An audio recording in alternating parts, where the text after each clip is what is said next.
Hello there. Welcome to episode number 591 of Smart Podcast Trashy Books. I'm Sarah Wendell, and Amanda is here to do another Romantic Times Rewind. We're going back to July 2004. I want to thank Kay Sisk for sending us this issue. The book reviews from the July 2004 issue of what was then called RT Book Club predates the founding of Smart Bitches, in fact. So the genres are different, the books are very different, and we have some one-star reviews in this issue. It's very shocking.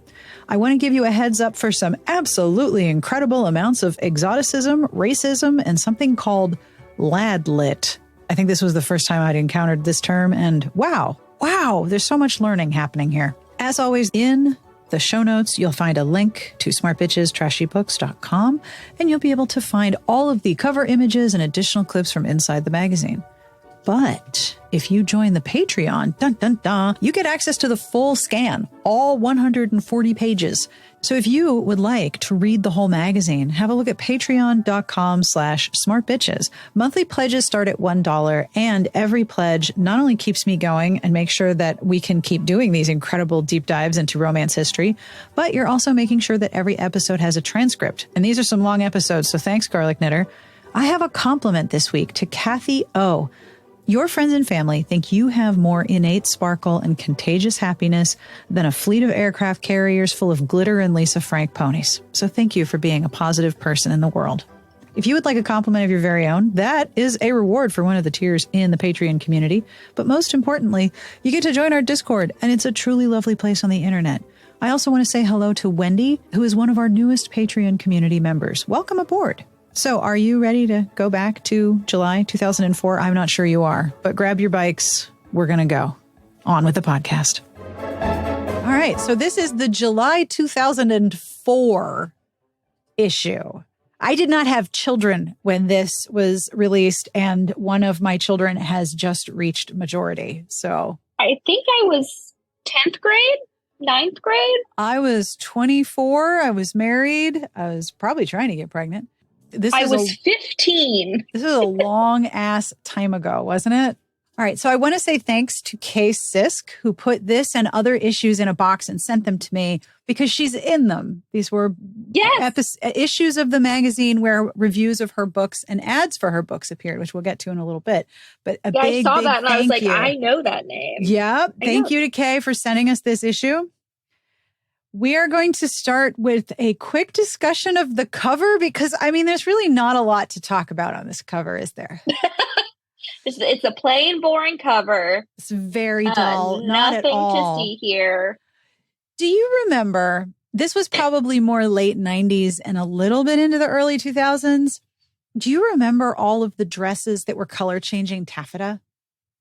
No. Okay. I don't. I remember shopping for dresses in department stores. Remember department stores?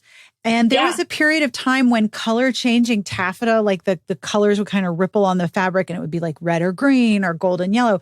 There's so much color changing taffeta in the dress on this cover. Like it is just incredible. I was just thinking department stores. Oh yeah, I got my like prom dress at Dillard's. Does Dillard's even exist anymore? I think it does. I don't know. We used to have a Lord and Taylor. It's gone. There's a Macy's in the mall, but it's a desolate place. Beals and Sears are usually like ghost towns. Oh yeah, and JCPenney.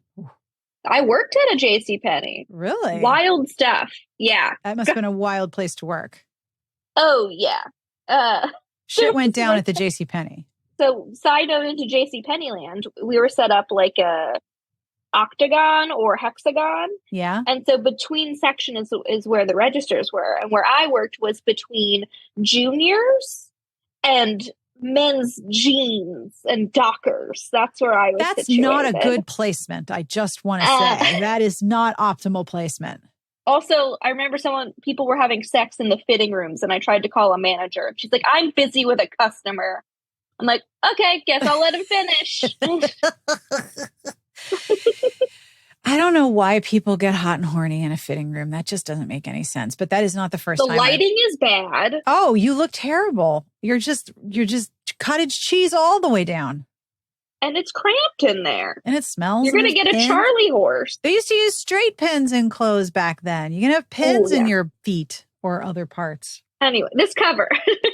I mean, there's an honest to God unicorn on this cover. Who's giving like a little saucy, like sparkly eye. Yeah. Got little little sparkly eyes there. Yeah. When you showed me this, I told you it reminded me of like a Spirit Halloween, like when you get those budget costumes in bags. Yep. And it's like the front image is like this person wearing the costume, and there's no set. It's just them in the costume. Pretty ill-fitting. It's like if Spirit Halloween and Lisa Frank had a baby. Yeah, because of the unicorn. Oh, yeah. It is really just something. I can't wait to put this on the internet and just watch people's reactions. Now, do you think this was a paid-for cover? I do not know. I don't know if you could buy the cover or if they would just sort of build eventually we will have to break the veil and have someone who worked there come on and spill the tea. Yeah. We're going to have to. I had never heard of this press that's on the cover. Oh, Medallion? Yeah. Oh, yeah. Or this author. Yep. So it was like, what an interesting book/imprint to cover. Well, I have some information about that. And I will tell you the short answer. I'll go into this more when we talk about ads and features. There's a huge feature about Medallion. Yeah. So at a lot of the RTs that I went to, there was a Helen Rosberg ball, or it was Helen Rosberg and Heather Graham sponsoring a ball. Helen Rosberg is the founder of Medallion, which is still in business to my knowledge. I think that it is still operating. Helen Rosberg is also the heiress to the Wrigley fortune, like the gum. Yeah. So she has a lot of money and created this press. There's a lot of Rosberg stories, but if you look at like previous RT conventions, there's almost always a Medallion press or a Helen Rosberg sponsored event. So she invested a lot of money into the RT convention as a venue for her authors to reach readers. So I think that, if they did anything, RT was going to be like, let's put it on the cover. Yeah.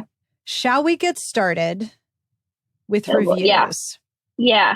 So this is very old. And I will say right off the bat, there were not a lot of books in here where I was like, oh yeah, I want to read that. Or, oh, I remember that book. First of all, this came out 1 year before, or maybe 6 months before Smart Bitches was founded. Smart Bitches started in January 2005. This was before that. And I think one of the reasons why I was so eager to have a venue to discuss romances honestly is because what was coming out at the time was not rocking my world. And I was a lot of stinkers. I was real mad about it. And I was getting really frustrated with my reading. And we'll probably talk about this on the follow-up where we talk about ads and features. But this feels like almost a different magazine. Doesn't it? 2004 RT magazine or 2005 feels very different than the 2014 ones that we've been looking at. And it's interesting because the major names on the masthead have not changed. And I'm curious where the evolution and the impetus for change came from. It's not even the same name. Did you notice it's called Romantic Times Book Club magazine? No, I didn't even know that. Yeah, the cover with the unicorn and the taffeta. Look, there's a lot going on the cover. It is completely understandable that you would miss the masthead, but it's Romantic Times Book Club magazine. And at the top in a banner, by the way, this is so green and coral. There's so much green and coral. This is so very Miami Vice coloring here. The magazine for women who love books. Women who love books. Romantic Times Book Club magazine. But yet we still have a giant feature about men in the magazine for women who love books. Well, if we don't ask the men what they're doing, how will we learn what's happening? Come on. Okay. So starting with historical, you noticed something right off the bat about how the reviews were different, and you were totally right. Yeah. So in the ones that we were looking at, it's title, author, publisher, and then the review, which is a one paragraph, and then a book description. And in these issues, you still have book, title, author, that sort of stuff. but they list the setting for historical romance. Like they have Julia Quinn's When He Was Wicked, and it says setting 1824 London. Mm-hmm. So they give you like geographic region and time period. And then it's all one long thing. So the review and description is all in one. And I would say these are even slightly longer than the newer issues with the review and summary combined. Yeah. So these are even longer reviews. But everything is together. They are longer. And in a lot of cases, they have more opinion. Yeah. And what's interesting, like, for example, on one of the first reviews is a 4.5-star top pick for My Forever Love by Marcia Canham. Okay, hold on to your nostalgia. Published by Signet, setting 1194 England. And the format of the review is compliments to the author and her skill, and then a quick summary of 1 or 2 paragraphs, and then another paragraph of review and an opinion. Like it's almost like a sandwich. It's a completely different format. It's much more informative, isn't it? Yeah, especially because I feel like historical readers have preferred time periods that they like to read in. And if you don't read American historicals, you might not like clock that it's an American historical based on a title or name. That's true. If you're not super familiar. Mm-hmm. But having the setting there, be like, oh, I don't read 1800s American West settings.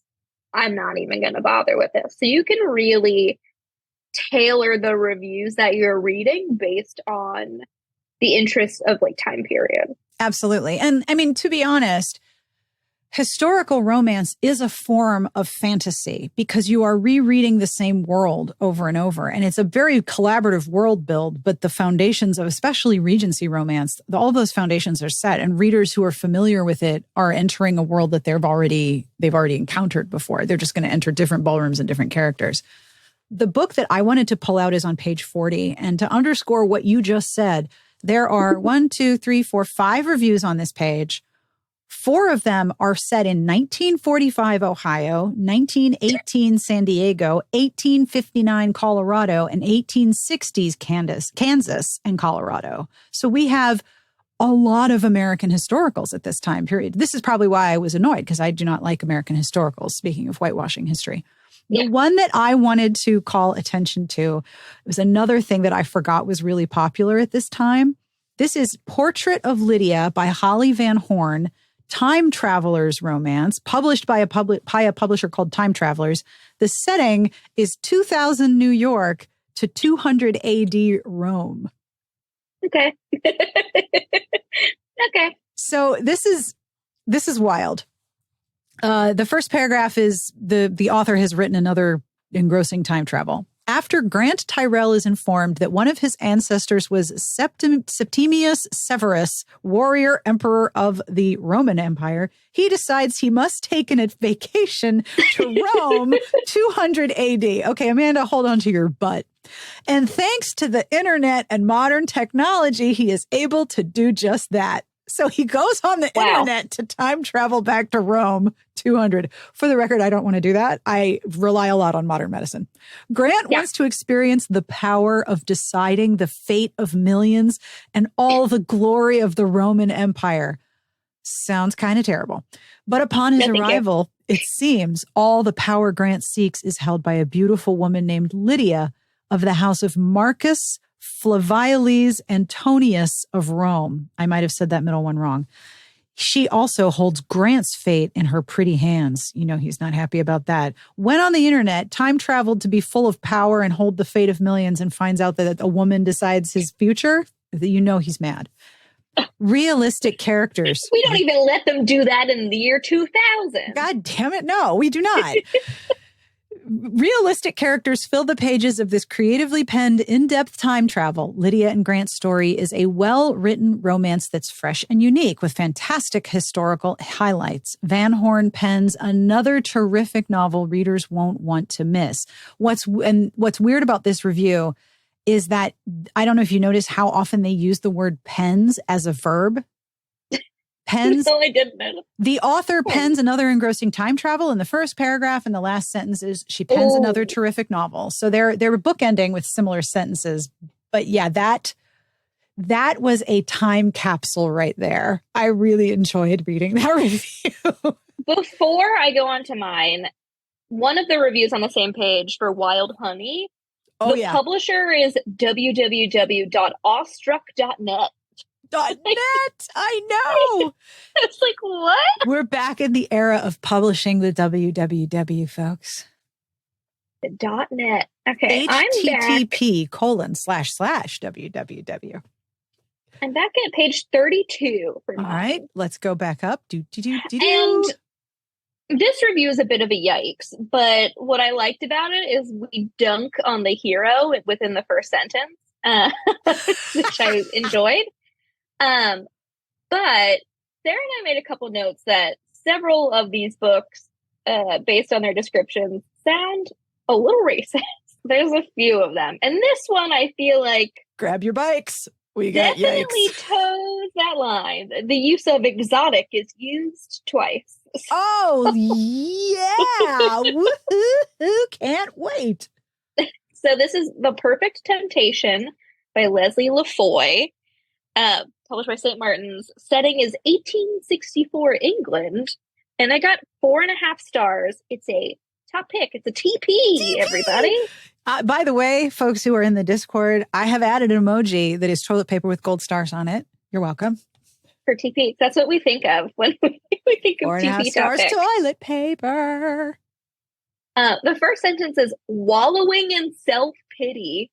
Since his fiance's death, John Aidan Terrell is asked by his private investigator friend to help protect Alexandra Radford and her charge, Mohan, a Raja's son, from assassins. Oh, the feeling I just got in the pit of my stomach. Mohan the Raja. Oh, God. Yeah, here we go.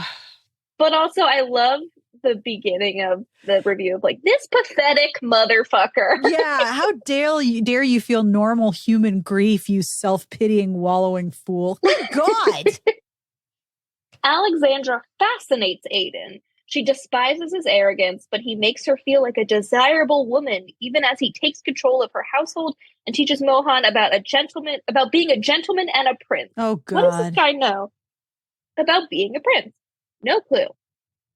Then their safety is compromised, and Alex turns to Aidan for comfort, unleashing their mutual passion. Oh, no. As the danger escalates and past secrets are revealed, they get trapped in a dangerous web. Danger and dangerous in the same sentence. Lafoy builds sexual tension by subtle means from deep within her character's thoughts. What does that sentence mean? They were mentally lusting for each other, is my guess. It reminds me of the scene in Demolition Man with Sandra Bullock and Sylvester Stallone, where they put not what I was expecting. Having sex as they put the weird like head things on and they mentally do it. So not expecting you to go there, but yes, you are right. I love that movie. Because in the fast food wars, Taco Bell was the only one to make it out. It's fair. a utopia. Lafoy builds sexual tension by blah blah blah, juxtaposing Indian philosophy with British propriety. There we go. Allows Lafoy to make the exotic ordinary and the ordinary exotic. Oh, God. Readers won't be disappointed with this thrilling adventure romance. The cringe. Ew. Juxtaposing Indian philosophy and British propriety makes the exotic. Oh, boy. Yeah, so this is knee deep in the part where we exoticized everything that was not white. If you look at page 37 over on the right, Folk the Reluctant. The character's name is Folk the Reluctant, but I saw that, and it doesn't look like Folk, y'all. If you're reading fast, you think it's Fuck the Reluctant, and it's I almost picked that one based on this person's name. Fuck the Reluctant, set in 1230 France again. But if you look over on the left, Kate Lyon, Times Captive, set in 1800s Texas. When Chris Baldwin, the great-great-granddaughter of Comanche Indian chief Quanah Parker, goes to her favorite swimming hole, a strange stone appears and she's sucked into a watery grave. She thinks she's dead until Black Eagle revives her. He's head of the Comanche elite warriors. She's the answer to his prayers, and she's from the future, and they have powers. Black Eagle takes her back to his. Yeah, Amanda's face is like, oh, yikes. You know the grimace emoji face where it's like a smiley face and they're just gritting their teeth. Yeah, that is me through many of these reviews. Oh yeah, Black Eagle takes her back to his people, believing that she will tell them how to eradicate the white man from the plains. But she's from the future. She knows how this ends up. Chris's shaman grandmother guides them both to their true hearts. There's powerful stones. Oh, boy.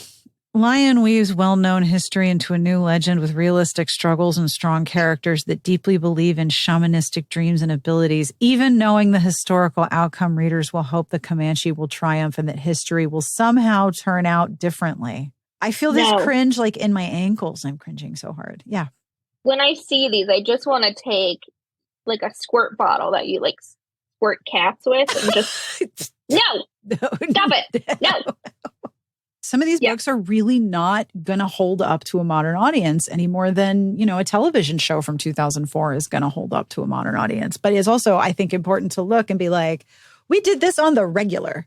Another interesting thing, also, before we move on, I forgot that Kresley Cole wrote Australian historicals. Those were her first books. It was a trilogy about 3 brothers who think they're cursed. I forgot that Kresley Cole wrote historicals, and I did not know she wrote one that was partially set in 1858 Australia. Lots of shirtless dudes looking at boats. Oh, yeah. He's finding that boat with his nipples, no question. That's how he tracks it. Yeah, absolutely. They've got nipple GPS, don't you know? Another interesting like a dowsing thing, rod. Yes, like a dowsing rod. Well, I know that's his dick. His dick is the dowsing rod that senses virginity. His nipples are the GPS for the boat. One interesting thing about this magazine also is that there's historical romance and then an entirely separate section for Regency. But all of the Regency romances are published by Signet and Zebra. All of the reviews are on one page, and it's like one long article as they review all the Signets and then all of the Zebras. And it's one person writing all of these. All of them are 224 to, I think the longest one on this page is 288 pages. These are not long books, but there's one page. It's just Regency. Which bugs me because they have Regency romances within the block of historical romances. I think this is more of a time when Regency romance meant a very specific format. Regency romances, like Signets, those were about the same size and depth. Like, I don't mean like character depth. I mean like the actual width of like a series romance. They were similar in size. Okay. They were much, much shorter.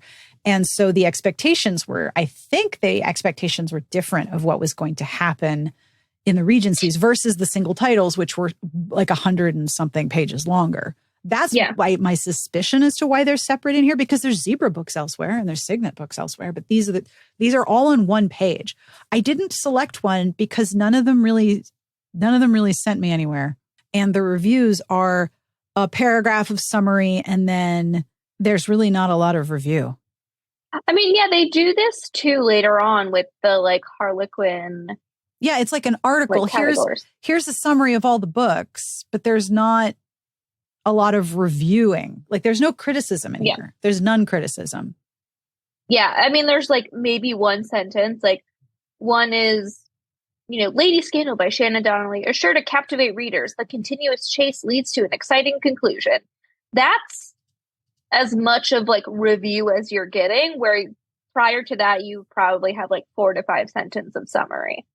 If we move into the next section, that's erotica.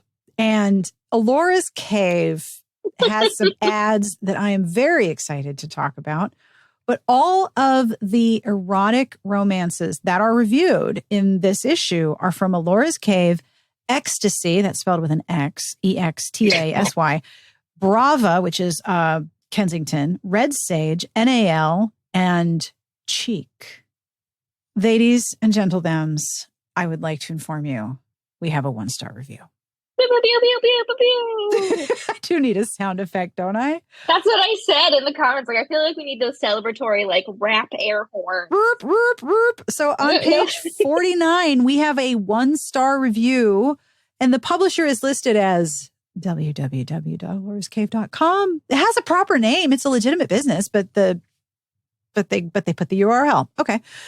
It is erotica. It is called Gates of Hell by Anne Jacobs. I did some research. This book has been republished as After the Apocalypse. And in the book listing, it says that it has been extensively rewritten, but it gets a 1. This is the first time I've seen a 1-star since we started this. That's true. I think it's our first one. All right. Okay. All right. Okay. We're going to have to just have a whole bunch of bicycle emojis for this episode because this is all yikes on bikes. I just want to say that, like, erotic romance can be a weird place, right? Yes. And there are definitely some weird books. Like, Elise is just, what was she reading? That, like, door fucking book? Yes. On what you're reading. But, like, early 2000s erotic romance was a special blend. It was a very unique world. Weird shit. Oh, yeah. And a majority of these erotic romances are cuckoo bananas. If you are thinking, wow, there's a lot of aliens fucking in publishing right now. I mean, not in the publishing houses, like in the books that are being self-published. It could be. We don't know. We don't know. I mean, who the hell knows? It's all algorithm at this point. There's a lot of aliens. You're thinking, wow, there's all these aliens. No. You have not seen aliens until you've looked at 2000s erotica. Okay. All right, here we go. Deep breath, grab your bicycle. Aurora is a breeder for the Federation's decimated population on Earth. I'm out. Immediately, I'm out. Amanda's shaking her head and I'm going to laugh. She's like, nope. I'm that gif of the woman grabbing her purse and just leaving. We're done. Okay. And the news she receives will change her forever. In 2 weeks, she is to become a mindless, sexless drone. Never having had sex with a human male before, Aurora makes the most of her last opportunity and takes a trip to the Gates of Hell, a resort located on the planet Obsidian that caters exclusively to its guests' desires. I'm sorry, if you're on the marketing team for that sex resort, what a terrible name. Just call it Vagina Dentata and move on with your day, right? Gates of Hell. Gates that of seems Hell. like a great vacation spot. So to summarize so far where we are with this book, she's a breeder and she has never had sex with a human male, but somehow she's being, oh God, this is making me so uncomfortable. She's going to become a mindless, sexless drone in 2 weeks. But how does that work if she's a breeder and then she's going to be turned into a mindless, sexless drone? I don't know, but greeted with this information, her first thought is, well, shit, I got to get laid. I got time, yeah. Aurora meets Brad. We couldn't come up with a better name. Brad. Yuck. Okay, I'm really going to hurt myself. Aurora meets Brad. It gets worse. I read ahead and I hate the description that comes next. Okay. I hate it. Okay, here we go. Aurora meets Brad, her master, a virile human who not only dominates her pleasures, but shares with her a secret that could help her escape the Federation's ultimate decision concerning her future. So there's your summary. I don't like the phrase virile human. I don't like it. All right. So that was just a summary, right? And this is a 1-star review. So here's the review part. While the author offers the requisite hot sex, Gates of Hell suffers a severe lack of character development. Aurora and Brad are devoid of personality, and as a result, there's a lack of emotional tension and love. Combined with a story that doesn't feel finished, Jacob's interesting premise is not explored to its full potential. You can download for $4.95. I think that's what that little DL means. Yeah. What's the problem? Why is it 1 star? Because it's just sex? It's literally erotica about somebody who says, I'm about to be turned into a drone. I must get laid. Like, I feel like the premise is upheld by the genre is upheld by the premise here. We talked about this last time about the difference between erotica and erotic romance and how they're slightly different. And it says here, this is erotica futuristic ebook. Yeah, so they label it. This is erotica, not erotic romance. This is about getting laid before you are turned into a mindless, sexless drone. I mean, these are the stakes. And then also when we were talking about like the Federation, it reminded me of the Lauren Dane series from 2007, 2008. That was like the sci-fi, polyamorous menage romance. Those were, I ate those up like fucking candy. So if anyone wants sexy, futuristic, erotic romances that aren't as bad as this, check out that series by Lauren Dane. Yeah, that's the Federation Chronicles. If you are curious, the Federation Chronicles starts with Undercover, but they're all available. Yeah. And the covers are pretty hot. I devoured those. That was our first 1-star review, and I find it very unsatisfying. I give this 1-star review 1 star. I found it nasty, but it doesn't have anything to do with the book. The word choices, Breeder, the descriptors, Brad. Yeah, will not be reading that book. What is your pick? I picked on page 47, Private Pleasures by, and they need to issue a correction here because they spelled Beatrice Small's name wrong. My God, they published it as Beatrice. Yeah. And I will tell you, having heard her before she died, Beatrice Small of blessed memory, she was named after her father. His name was Bert. So her name is Beatrice or Bertice. And she will get mad. She's no longer with us. She would get mad if you messed that up. Yeah. And Beatrice Small. Yikes. Yeah. And to make matters worse, this book has a full page back ad on this issue. Wow. Yikes. She's probably a pretty big deal. Oh, at this point? Yeah. Yeah. Beatrice Small, she passed away in 2015, but she was well in her career in 2004. Like she was one of the original, like, big historical, the Grand Dames of Avon, I think they called themselves, or the Avon ladies. Yeah. So, I'd be curious because on the page you were just at, 49, there is a correction that they attributed a review to the wrong reviewer. Yeah.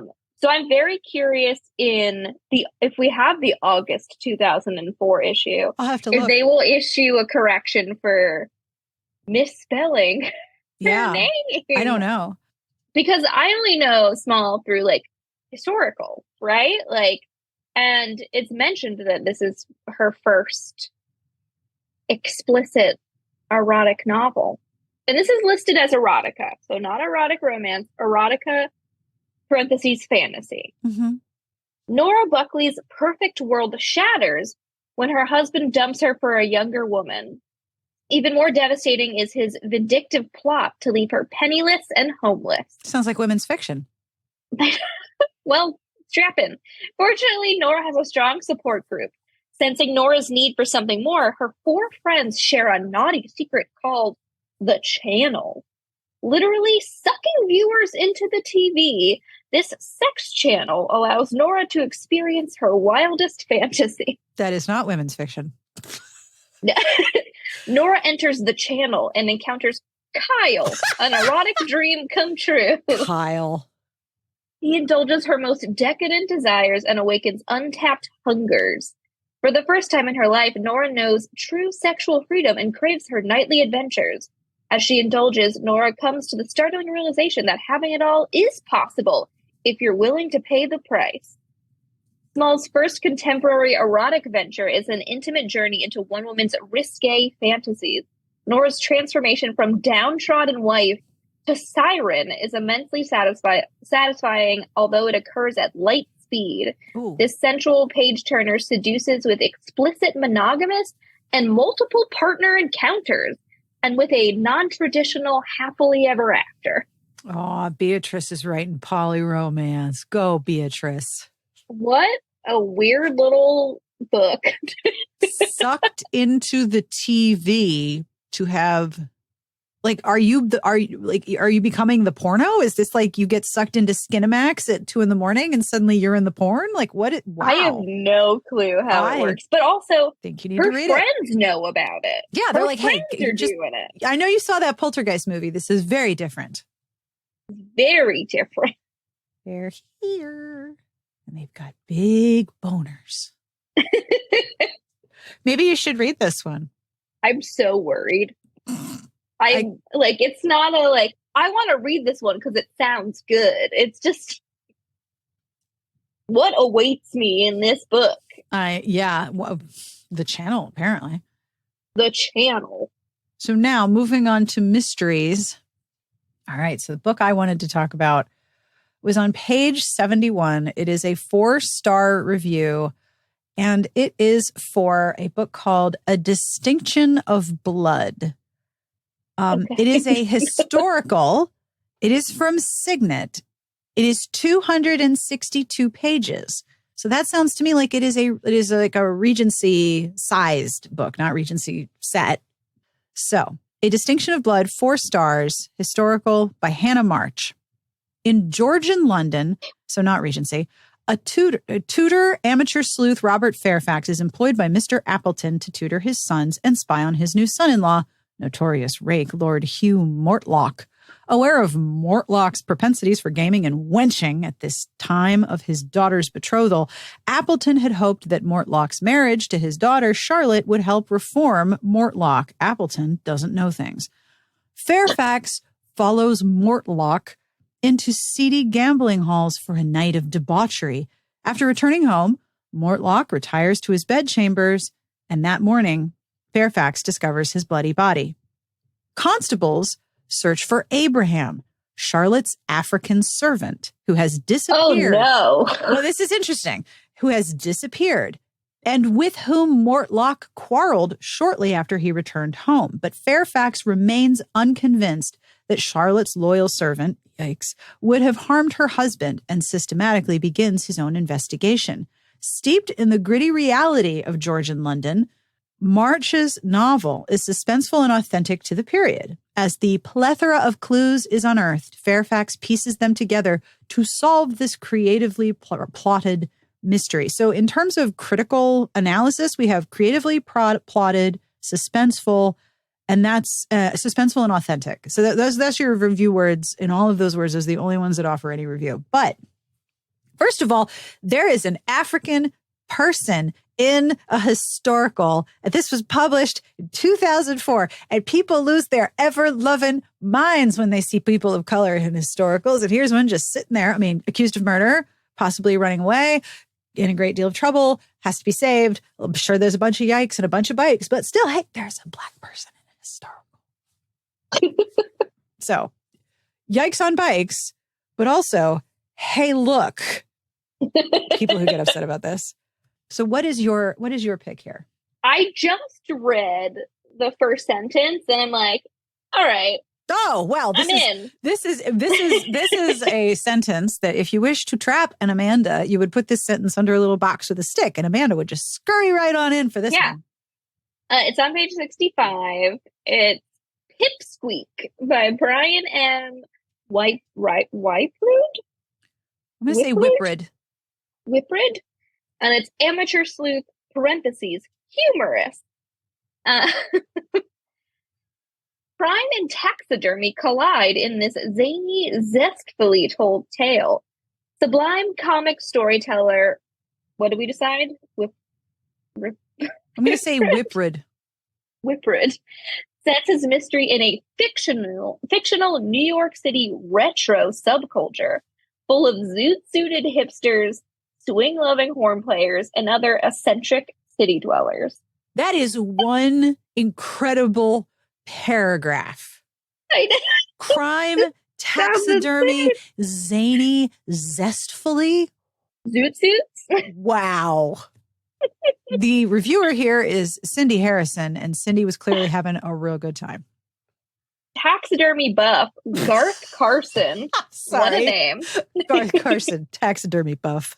Garth Carson gets pulled into the retro underground scene while hunting down a stuffed puppet, Pipsqueak the Nutty Nut. Oh my God. Garth wants Pipsqueak because he's a childhood touchstone. Others want him for far more nefarious reasons. What are you doing to Pipsqueak? What is the nefarious? What are you doing to the taxidermy? Please, maybe I don't want to know. Actually, I'll just hold that thought. And then, hard right here, because the next sentence is, soon the murder victims are piling up. No! What? Oh, my stars. When Garth's strange brother is beaten bloody, the squabbling siblings team up. Then the joint really starts jumping. Wow, so much alliteration in this one. Quirky characters, slapstick situations, who would and have clever seen writing. the slapstick coming? Yeah. Full of sharp visual images make this novel a thrill a minute. Garth is offbeat, earnest, and romantic. Plus, he's got a knack for solving puzzles, particularly the one at the center of this well-drawn, tightly executed story. This sounds like a fever dream. All right, hang on. Let's see. Is this available? What is this? I want to see the cover too. All right. So Pipsqueak by Brian. It is Garth Carson, book 1. It is on Kindle for $1.24 after credits, $4.99 before credits that I have. It has 3.3 stars on Amazon and 3.4 on Goodreads. And it's a weird cover. Yeah, and Harlan Coben, who is a famous writer at this point. There's a book blurb from Oh my God, says, Amanda. Yeah. Click. Look at the hardcover cover. What? Why? Wow. Oh, apparently the puppet was the star of his favorite 1950s kids TV show. Oh, boy. Okay, so the hardcover cover is a very 70s green. All right, so is it a 60s or 70s motif where you have lines with balls on the end forming a big star? Yeah. And there's a taxidermied squirrel that looks like it's about to start throwing down some incredible dance moves, but it's wearing some pink sunglasses. Pink sunglasses. And then it says Pipsqueak. And then the author's name is inside a retro round television. Wow. This is wild. This is incredible. Aside from the review about boilers, the boiler scientist, this is probably one of my favorite reviews, is the Pipsqueak review. One thing that's different about this this magazine also is that there are a lot more ads and features in between the reviews. Like in the later issues, it's reviews and features. There's kind of in their own sections. Here is just all together. And I don't know if just more books are now coming out. The volume increased. And so they needed to have more space for more reviews, which is why they cut down the reviews. And probably cut a lot of features, because I feel like there's a lot more columns and profiles and Q&As in this earlier issue. So in mainstream fiction, there are a lot of different books. But first thing that caught my eye is that mainstream, so how long ago it was, mainstream and YA are in the same section. So mainstream fiction and young adult are in the same review collection, even though those are, and some of them weird choice. Did you notice that 2 of the books are by a press called Smooch? No. Yeah, 2 of the books are from a press called Smooch. Was this the one too where we're missing reviews? Yes, because there is a 2-star review for a book by Megan McAndrew called Going Topless. And I looked in the magazine itself, and it is not in here. It is absolutely You got all the pages. I checked. It is not here. I've gone through the section 3 times, and it is not here. So what is your pick in this section? So I picked another weird one. I feel like I have a knack for finding just really bizarre Look, there are some bizarro books. There's one here where the heroine has a radio station show called Karen's Cosmic Corner, and that's all with K's, by the way. Karen, Cosmic, and Corner. No. And March Monroe fakes a past life regression. Like, there's a lot going on in here. Oh, weird. So I picked a review on page 82, and then it goes to 84, because there's a big old Avon Trade full-page ad on 83. But it's Sleeping with Schubert. Schubert? I think he's Austrian. Schubert. It's listed as a paranormal romance, which I don't necessarily agree. But it's by Bonnie Marson. It's 4 stars. Imagine getting up one day to find yourself drawn to something that never held much interest before. Say, a piano. As you then do. Then imagine yourself sitting down at a piano and playing a classical repertoire. Incredible, right? But in the case of Liza Durbin, an average New York attorney, the incredible happens. The spirit of composer Franz Schubert takes residence in her body. Oh, no.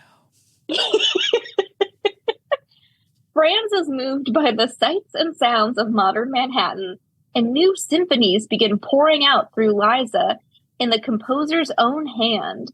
Liza shares her bizarre cohabitation with her closest friend, family, and therapist.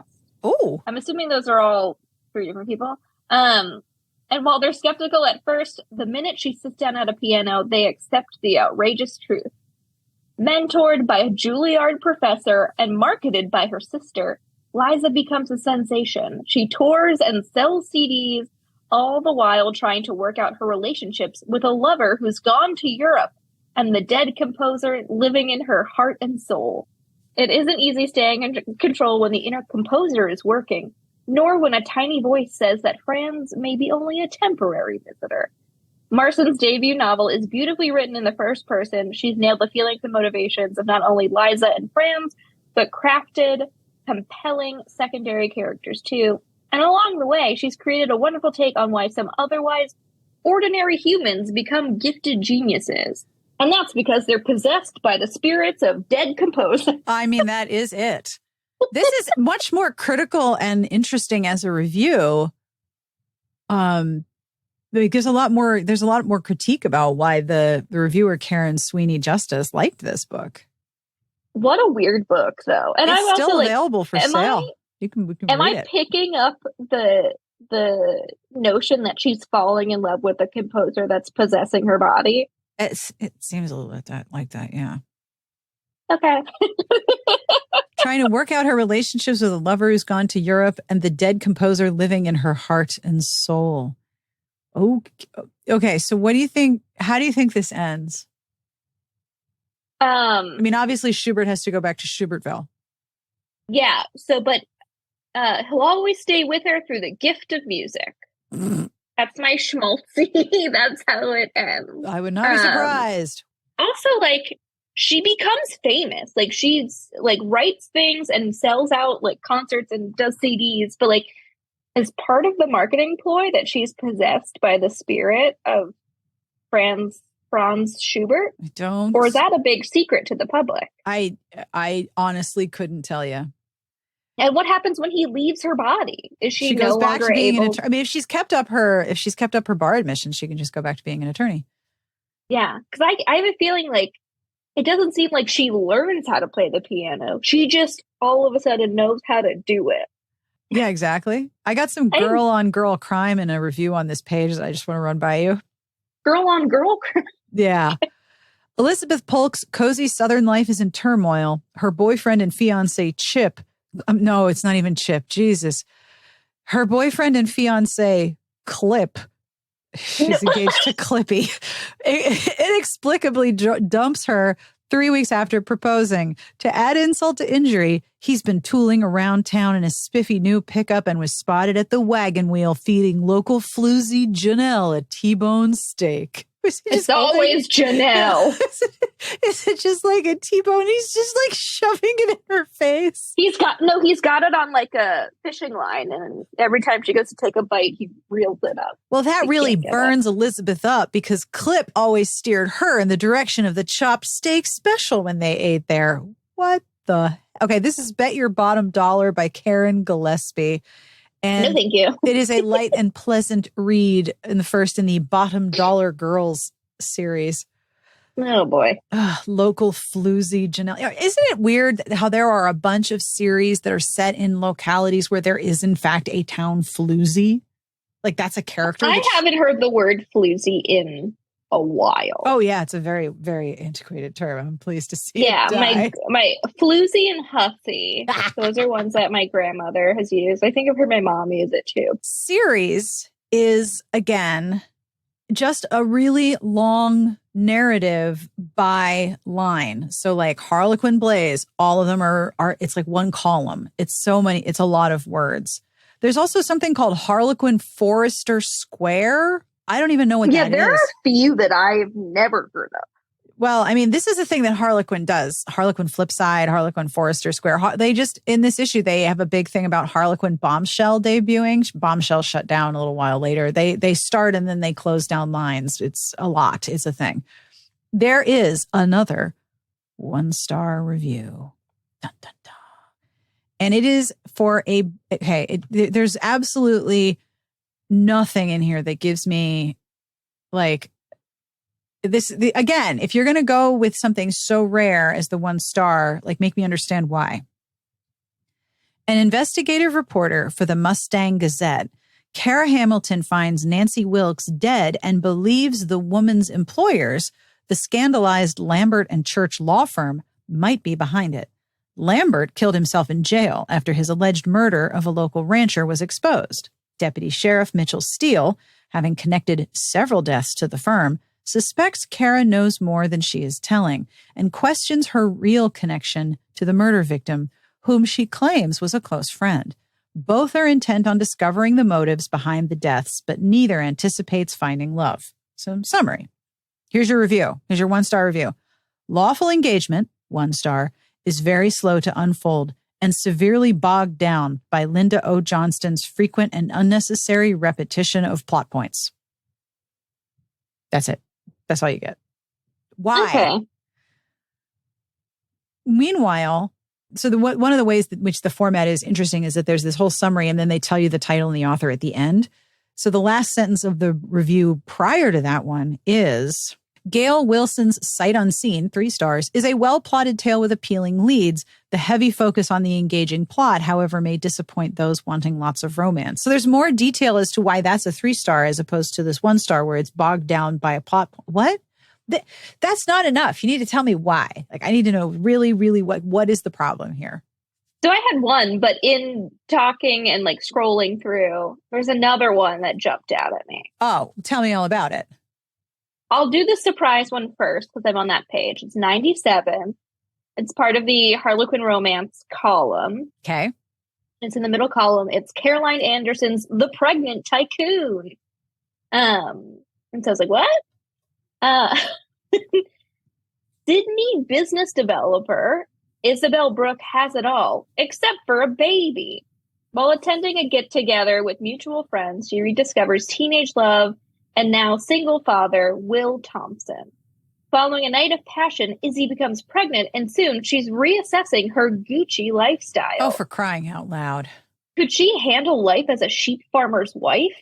The seemingly unlikely pair must ultimately decide if their relationship was doomed or destined from the beginning. Caroline Anderson's The Pregnant Tycoon, 3 stars, is nicely grounded in an entertaining idea. Businesswoman meets Mr. Mom, but readers may be somewhat annoyed by characters who seem to lack common sense. Also, if you're a business developer, no one says you have to stop doing that and let your husband be the sheep farmer. Right. I mean, I understand what the Gucci lifestyle is. I mean, okay. All right. Very weird. But the one I did pick originally was from Harlequin Flipside, which I have never heard of before. Sarah's Googling. Oh, the covers are all cartoons. Oh, I don't like that. Flipside was a humorous chicklet-inspired imprint. It launched October 2003, replacing the Duets line. The final books were published in June 2005, so it didn't even last 2 years. Okay. And there were 42 total. There were 42 total books, but among the authors that were published by Flipside, Molly O'Keefe, Barbara Dunlop, a couple of Molly O'Keefes. Jill Shalvis published a Flipside in 2003. So you said this has like a focus on humorous situations. Humorous chick lit inspired. Yeah. Okay. Well, let me just issue a trigger warning for this next review. Oh, shit. Definitely don't think there was anything funny about this. And I clocked it because in the review, it keeps saying that the heroine experiences outrageous situations. But all of this seems bad. So the untimely demise of her elderly car starts Phoebe Frame's bad day. Groped on the elevator, sexually harassed by a doctor at work, and informed at lunch that her ex-husband's bimbo girlfriend is pregnant, she's ready to snap. And unfortunately, Jeff Fisher, who's installing the new transcription system in her office, is there when she does. Oh my God. Not the best. Yeah, I know. Not the best way to begin a relationship, but it works. And Phoebe appreciates having Jeff around while she's fixing her life. Cindy Myers provides a mature perspective in What Phoebe Wants, 4 stars, somehow balancing outrageous situations with real heart. Oh my God. Yeah. Yikes on a lot of bikes. Yeah. Like, this doesn't seem funny or like outrageous probably in the way that they...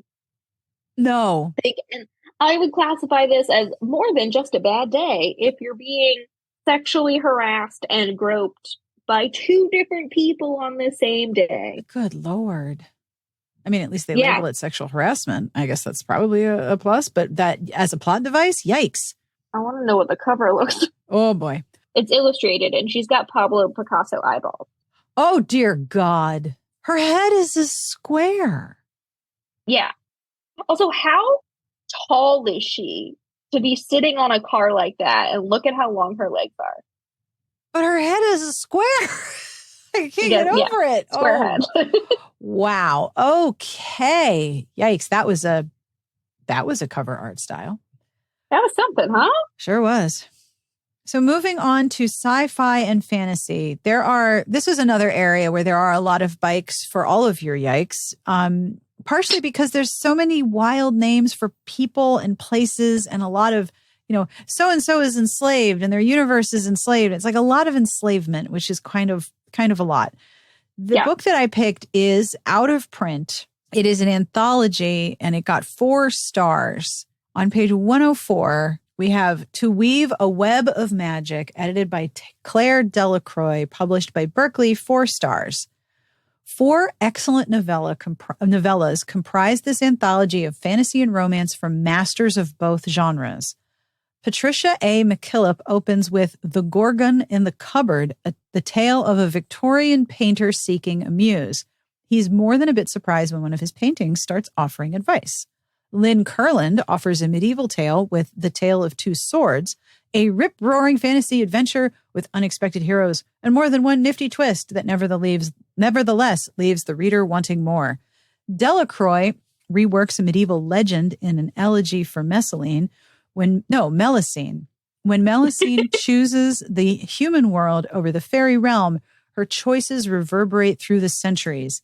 And in the gem of the collection, Fallen Angel by Sharon Shin returns to the faraway world of Samaria, where angels rule from stone towers and centuries of tradition direct the actions of mortals. Ranging from pleasant diversion to hair-raising adventure, this collection has something for every fantasy and romance fan. And what is wild about this is that I was like, oh, you know what? That sounds kind of cool. And, there are used copies available and they're $50. Oh, boy. Yep. Look on Thrift Books. There's a used copy for $4.29. Oh. I think I might go through the previous issues and look at some of the category romances that they reviewed and see if I can just snag a couple used ones. Go for it.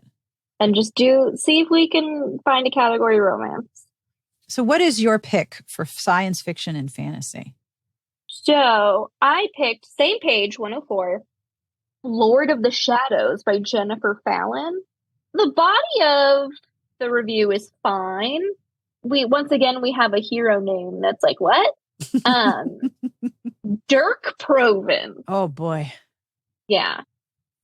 So Dirk Proven may be the true heir to the throne of Devon, but Devon also is spelled Dhevyn. But he has betrayed his people to ally himself with the ruling Lion of Senate and the High Priestess of the Shadow Dancers. Sounds complicated. Or so it seems. I know, or so it seems. Dirk is working to bring down the usurpers and the false religion. Unaware of Dirk's plotting, the crippled Prince Misha of Senate breaks with his family and finds sanctuary among the... Okay, and I know it's Banelanders, Baenlanders, but my brain immediately read Beanlanders, and I prefer Beanlanders. I would absolutely read about a society of Beanlanders. Who offer him another path to freedom. Dirk's mother, Aelinor, Queen of Devon, believes her son a traitor and schemes to avenge her people. The final installment in the Second Sons trilogy ties together the tangled threads of years of spying and plotting with her customary flair. Fallon delineates motivation and consequence, bringing home the price of freedom. Dirk can see no other path than the one he's set for himself, and readers feel his pain at deceiving those he loves. Fantasy readers have welcomed Fallon's fresh voice and will not be disappointed. She remains true to her passionate characters as she brings this epic to a stirring conclusion. So we've got Dirk, we've got Beanlanders, we've got the Kingdom of Devon. But also, it's kind of wild if you think about that how fantasy has also changed. Like one thing I noticed in the social media responses to some of these episodes is, oh, wow, Romantic Times was really the first magazine that would actually review science fiction and fantasy titles, like straightforwardly. It was definitely doing something for genre fiction that not a lot of places were doing at the time. And, you know, there's actually a letter in here that we'll talk about in the next episode about blogs. Like, ooh, blogs are a new thing. Yes, they are. So here's the last section. Well, no, there's inspirational. I will spoiler. Neither of us could find anything that we were interested in the inspirational section. But this is so weird. Contemporary romance has 3 different sections.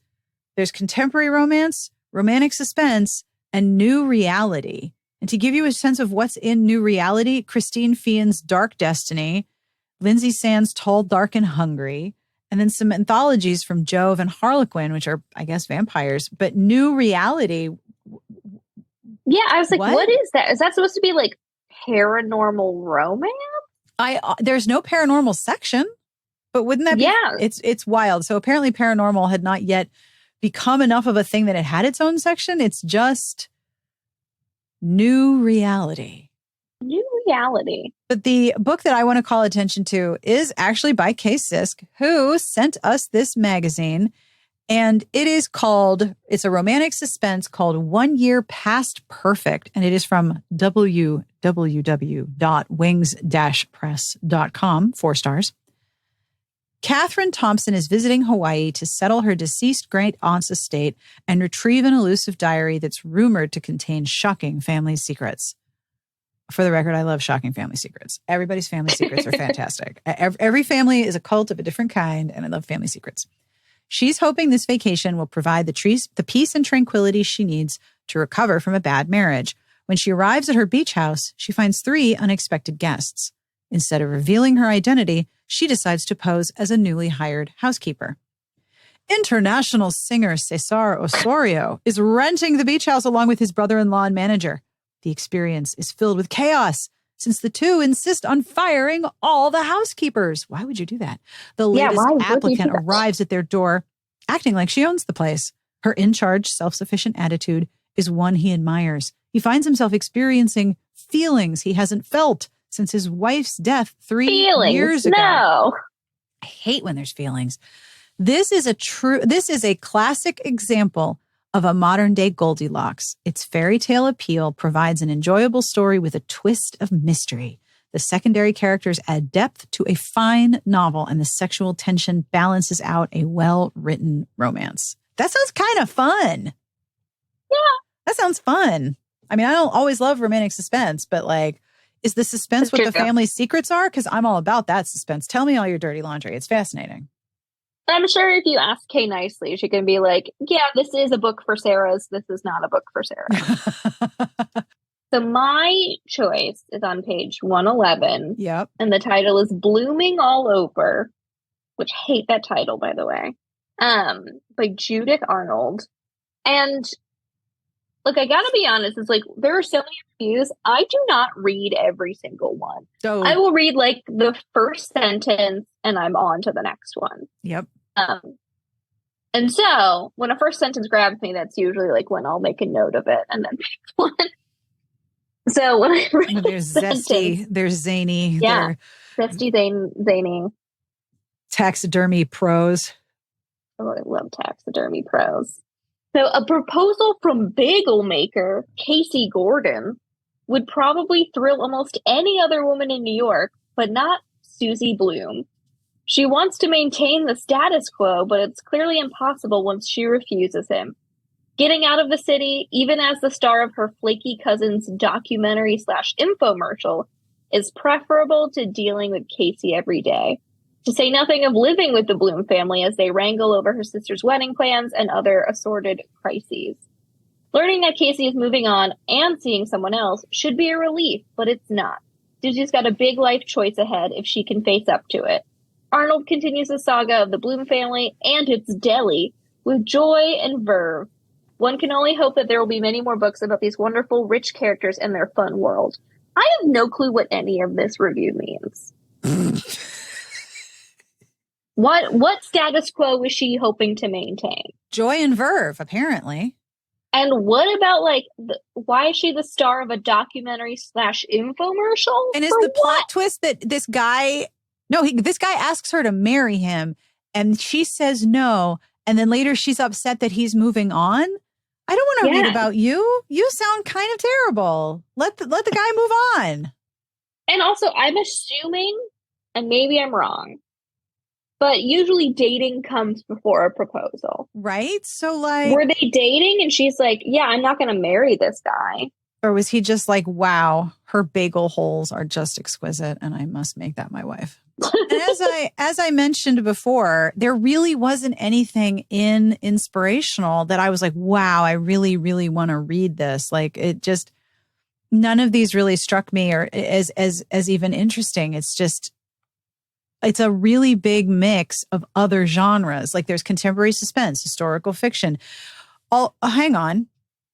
I missed this. Page 123, left-hand side. A Delirious Summer by Ray Blackston from Revell. Contemporary, and in parentheses, lad lit.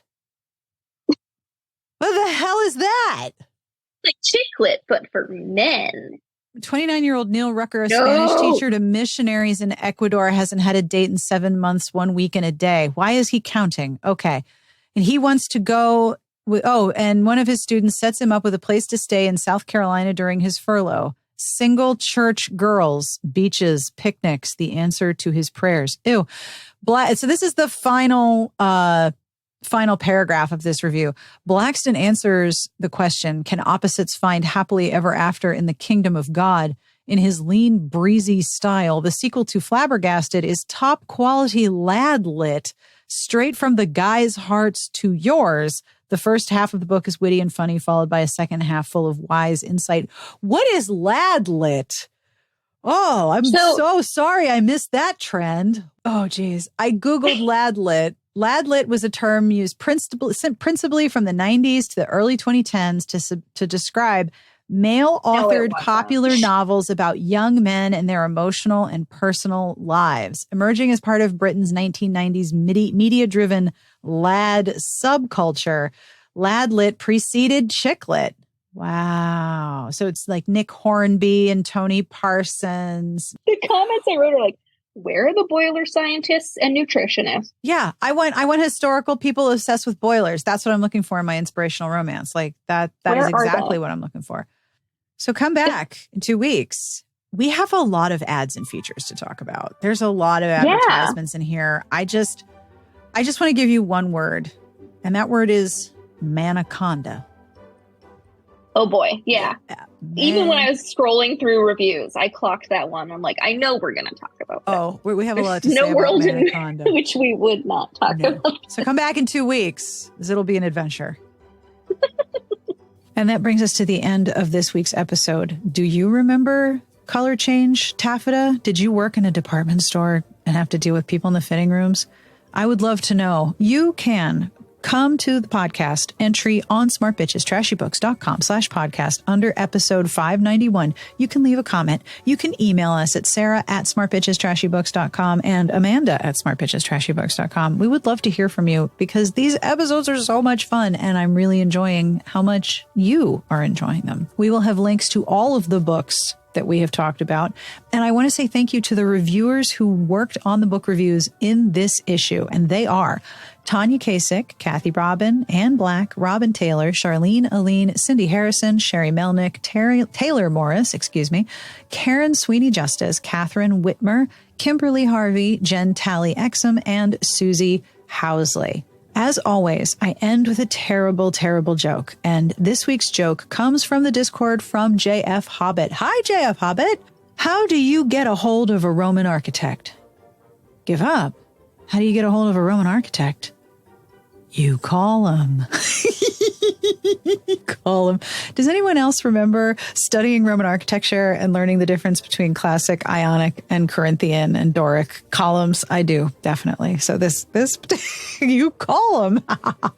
Don't forget, there is a link in the show notes that will take you to the entry where I have all of the covers. Some of these are astonishing. So you will get all the visual aids that go along with this episode. And in 2 weeks, don't forget to come back because we're going to look at the ads. And let me tell you, the ads in July 2004 are something. But until then, on behalf of everyone here, we wish you the very best of reading. Have a wonderful weekend, and we will see you back here next week and in 2 weeks for more Romantic Times Rewind. And you can find all of the RT Rewind content at romantictimesrewind.com. Smart Podcast Trashy Books is part of the Frolic Podcast Network. You can find more outstanding podcasts to subscribe to at frolic.media/podcast.